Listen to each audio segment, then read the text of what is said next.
যত গর্জে তত বর্ষে না। নর্থ মেসিডোনিয়া সম্বন্ধে এই কথাটা বলবো। কেননা নর্থ মেসিডোনিয়াতে যদি আপনার ভিসাও হয়, আপনি সেখানে যেতে পারবেন কিনা তার 100% নিশ্চয়তা নেই। কেননা সেখানে যাওয়ার পরে যদি কোম্পানি দেখে যে আপনি কোনো কাজকর্ম জানেন না, আপনি স্কিল ওয়ার্কার না, তাহলে তারা সরাসরি বাংলাদেশে ডিপোর্ট করে দিবে।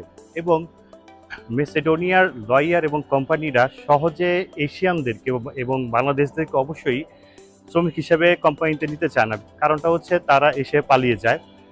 যদি কোনো শ্রমিক এসে তাদের কোম্পানি থেকে অন্য কোনো দেশে চলে যায়, তাহলে সেই কোম্পানিকে সারা জীবন সাফার করতে হবে এবং তাদের সরকারের কাছে জবাবদিহিতা করতে হবে।